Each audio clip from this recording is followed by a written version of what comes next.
Welcome back to Celebrity Radio. It's Alex Belfield talking to some of my favourite people and some of the world's biggest stars and guys who impress. A couple of weeks ago, I was delighted to be invited to go and see Miss Saigon in London. And one man really stuck out as a huge star. That's Hugh Maynard. How are you, Hugh? I'm well, thank you, Alex. Thank you for calling. Oh, my pleasure. I'm calling you on two things, really. One, to talk to you about Miss Saigon, which was extraordinary. And Sunday, 17th of August in Leicester Square at the Leicester Square Theatre, Hugh will be singing Bui Doi for the Philippine Dream Charity Gala concert to raise funds for abandoned children in Manila. You're going to be singing your big song, Bui Doi. Let's start with that then. How much does that song take out of you? Because it's quite an 11 o'clock number, isn't it? It really is. I mean, it's not something you can sing several times a day, so luckily the event is on a Sunday, my rest day, but it's for a great cause. It's to help build a theatre in the Philippines for these young children and just allow them, allow the kids just to be kids. It's nothing, we're not asking anything from the people coming to watch the show other to just enjoy themselves and get lost in the music on the day, on the night. It's going to be happening on Sunday night. We'll give all the details as to where and how you can get tickets in a minute. Firstly, though, about you. What a voice and what a talent. I mean, I say this to all the greats. You can't really be trained to sing like that. That was something you were blessed with, I guess. Thank you very much, first of all. But I have to kind of agree. I've not had singing lessons. I've had voice classes, speech classes, but when it came to singing through my formal education, I was told that I was too old to learn to sing. So actually that's given me freedom to express myself through music without having the constraints of being told, oh, you're a tenor, oh, you're a baritone, oh, you can only sing certain types of music. Now I have that freedom to sing what I feel, truly. What you have is soul. I mean, there's just such warmth to your voice, and you can't buy that. You sing the number which is really the most poignant. Bui Doi, of course, is about the children. It's incredibly emotional. How do you balance that thing between giving it emotion and losing it halfway through?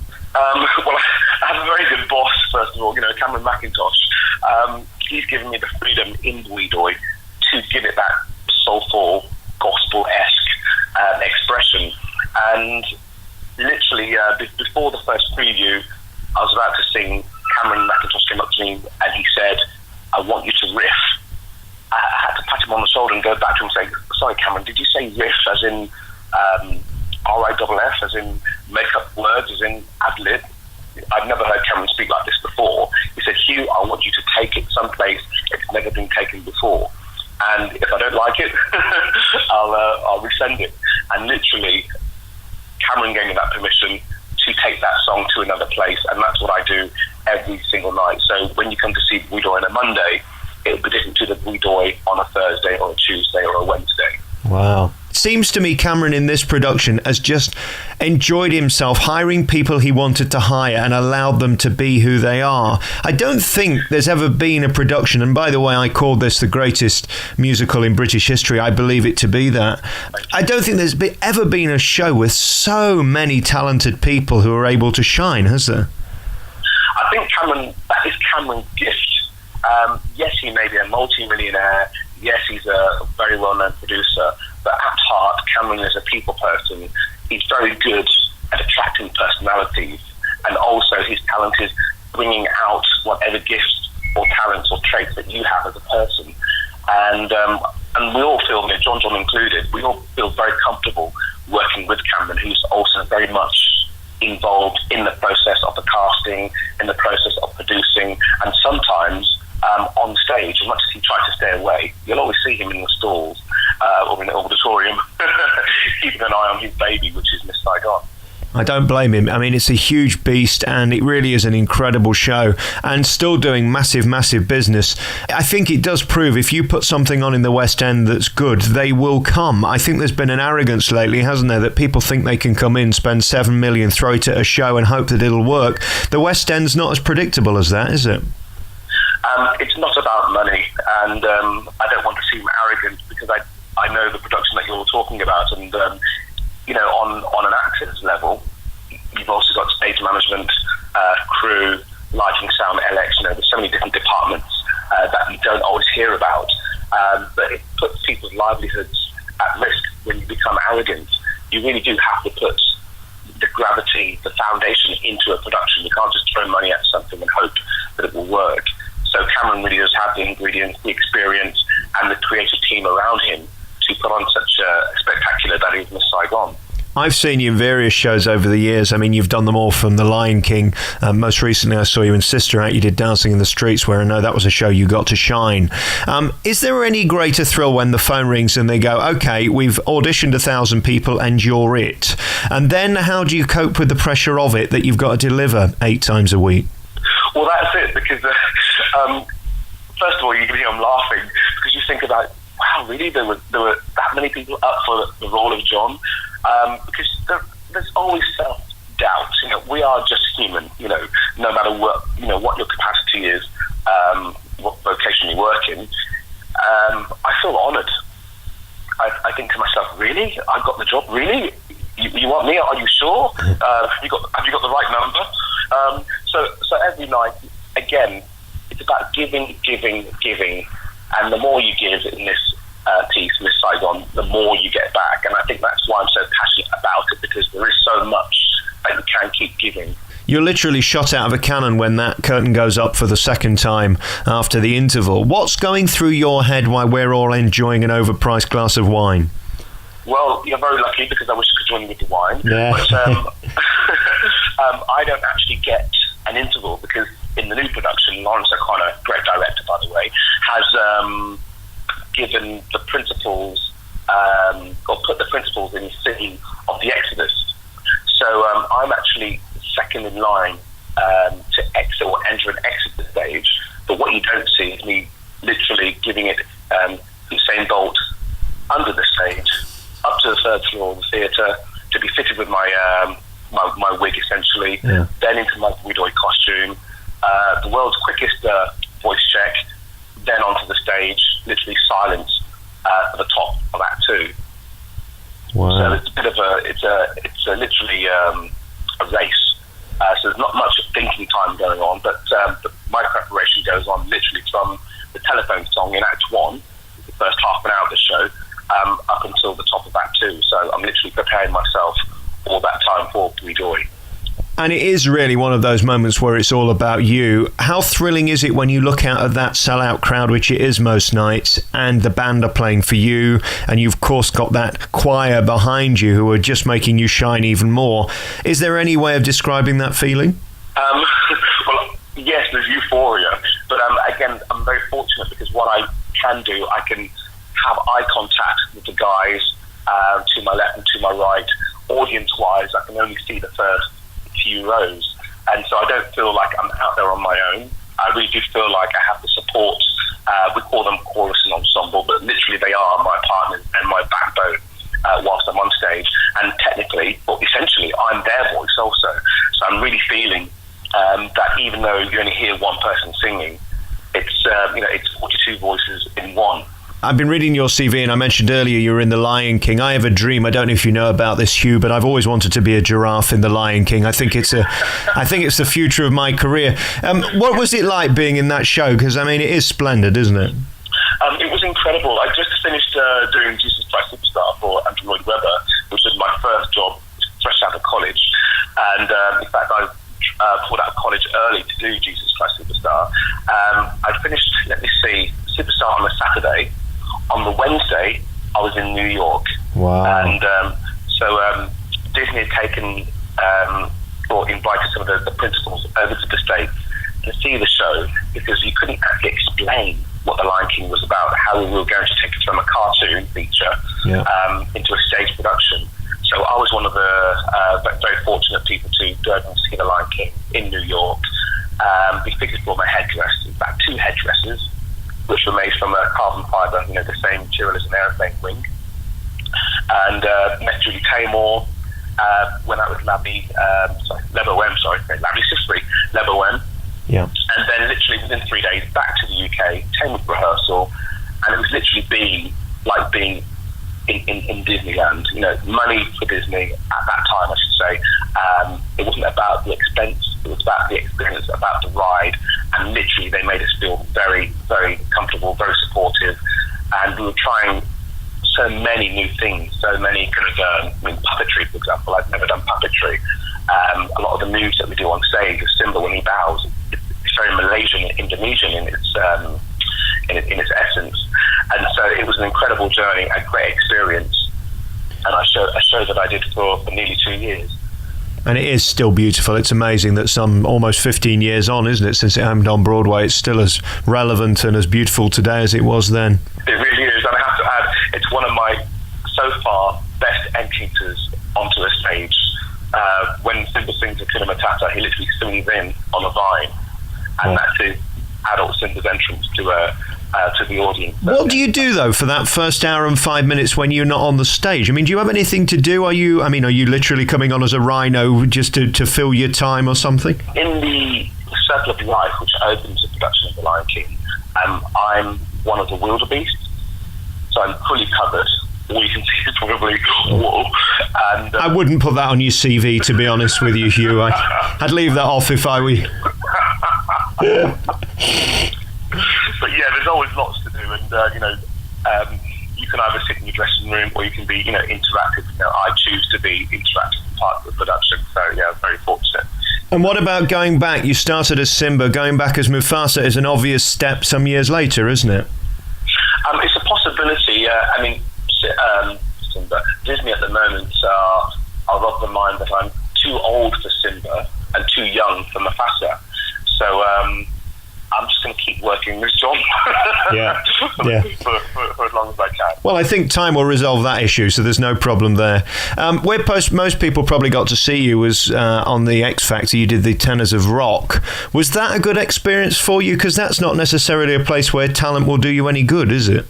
It's a weird one because you can be shunned by your peers, and working in media, it's very important that you have support of not just your family, your friends, but also the people that you work with.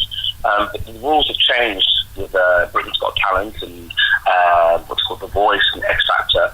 It's a case now where a lot of the productions are literally inviting professionals to come onto the programme, and the Tenors of Rock, which are all founded in theatre, essentially, were invited onto the programme, and it took us a few weeks to decide, will it help us or will it break our our career, within the band. So we were quite clever. We knew, in a sense, that the programme were going to use us. So we had to find a way to essentially push ourselves forward within the industry. And what the X Factor did for the Tenors of Rock was save us a year of touring. It saved us a year on the road, because what it did, it gave us a great fan base. It let people have a taste of what the Tenors of Rock were about. Yeah. We had our single ready, recorded, mastered. For the day, literally, we were going to get thrown out of the show. We had a whole package ready, so we weren't kind of sitting on our laurels. The Tenors of Rock were very much proactive, and so for us, the X Factor was beneficial. I'm not speaking out of school, I've said this before. It doesn't sit well with me that programmes like that are asking great people like you to audition. It is meant to be a show where people go and audition if they want to. It's strange, isn't it, that they're in a position now that they can no longer rely on the public, which it was set up for. They're having to come to people like you to sort of feed the show. What worries me, though, is you're part of that machine. You don't end up winning. Where do you go from there? Fortunately for you, of course, you've got amazing talent. It can leave some people stranded, can't it? I think it's, I would agree with you. It is very difficult. I can't precisely remember the year. I should, because I was in it. But I did the X Factor by myself in 2006 or 7, the same year that Leona Lewis won. But it was a case, because I wasn't with a recording company or I wasn't with management, I couldn't go further. So I'm not giving away secrets here. The programme, in my view, has always been contrived, and so people, individuals going into these televised talent competitions, they really must go in with their eyes open. Every year we say to ourselves, "Oh, it's a fix. Oh, I'll never watch it again. Oh, negative." The next year, we're all sat glued to our TVs, watching the same material, year after year. So there is something in it that is captivating, but you must go into these, as you go into life, with eyes wide open. Yeah. And, people are backed by their families and friends.